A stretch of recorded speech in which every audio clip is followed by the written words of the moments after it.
Welcome to The Conscious Creative from MuseWorks Audio.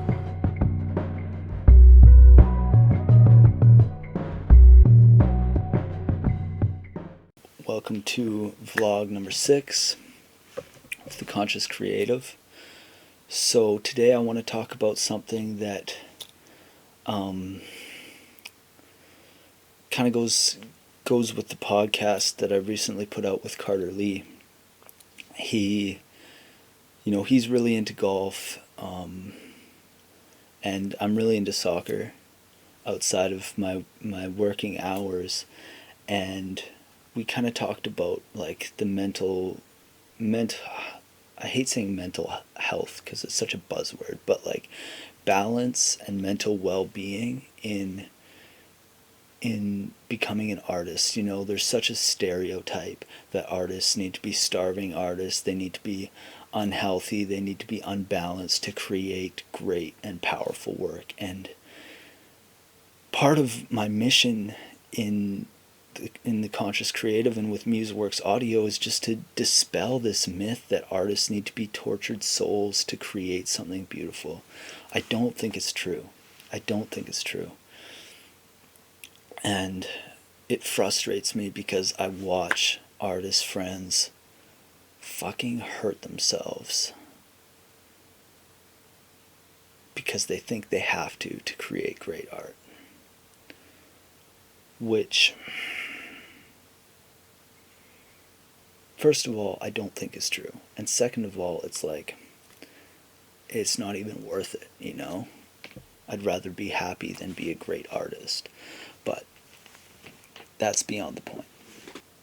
I'm not going to sit here and deny that life can be painful. We all know life can be painful. To say anything else would be outrageous. But I do want to say that, you can acknowledge that without being consumed by it, for starters. But I also want to touch on a couple things that I've used to really help myself approach art from a balanced point of view, and not like I've been that artist in the past that was starving artist, felt like if I wasn't in the studio for like 12 hours a day that it was because I didn't love the craft, or that I was like half-assing it, or I needed to work really hard to be successful, which is another myth. So here's a few things that I've done. First of all is working for reasonable amounts of time, scheduling it, and approaching it as a professional. I think it's better to dedicate 2 real hours to studio work or whatever you're doing, writing. It's better to do 2 hours every day of like phone off, focused writing than it is to be in the studio for 12 hours a day. Half that time you're on Instagram, all that crap, maybe even like posting on Instagram to be like, hey, we're working hard in the studio. Like, it's all for show. It's better to just do those focused 2 hours and then move on. Be a professional. Like the war of art. Just be a professional when it comes to your art. Another thing that really helps me is meditation. I meditate for 20 minutes every morning, and if you've never meditated or you don't know how to meditate, shoot me a message. I can give you some resources on how to meditate, the basics of meditation, and what it can do for you. For me, I do breathing meditation every morning for 20 minutes, just focusing on my breath. When my mind wanders, I come back to the breath. And it really helps me take a step back from my thoughts throughout the day, because it's so easy to get wound up in our thoughts. We think our thoughts are always true. They're not. And we get so attached to them. And meditation is one of the only things that's ever worked for me in terms of pulling back from my thoughts a little bit and being less controlled by them. So I think that's really important for mental well-being as well. The final thing I would say is having something outside of your work as an artist, whether it's sports or community events or hobbies. I have a partner and I have soccer, and that's kind of the two things that I really go for outside of my business. And I think it's, if you're spending a really long time working on a project, say you're working on an album and you're really dedicating yourself to it, you're going to go through slumps. And if that's all you have, it's going to be a brutal slump, and it's going to be tough to break out of it because it's all you're going to be thinking about, because it's all you have. So I would really recommend having something else, so when you inevitably hit those slumps, you have something to kind of focus on a little bit while you sort of plod away and do your thing in your craft, and then you can go clear your mind and do whatever. I know some people who like roast coffee.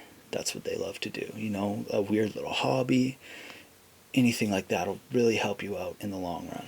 Those are the three things that I really think are have helped me so much. And I really want to dispel this myth that artists have to be these broken people, because they don't. We can create beautiful stuff without being consumed by pain and distress. And we can treat ourselves humanely. That's another thing, is you're a human being. Believe it or not, your value as a human is bigger than your value as an artist, and it's important to treat yourself well. That's pretty much all I have to say on the subject. I hope that that's inspiring to you, because I think it's really important. If you want to keep following me, keep getting updated, keep getting some inspirational stuff, follow me on Instagram. I'll be posting, and I'm in the midst of a 30-day creativity challenge where I'm working an hour a day on my own solo work outside of my business. So if you are interested in that, shoot me a DM. I'll add you to the group chat. It's a little bit late now, but still another week or so of inspiring stuff. So it'd be worth it.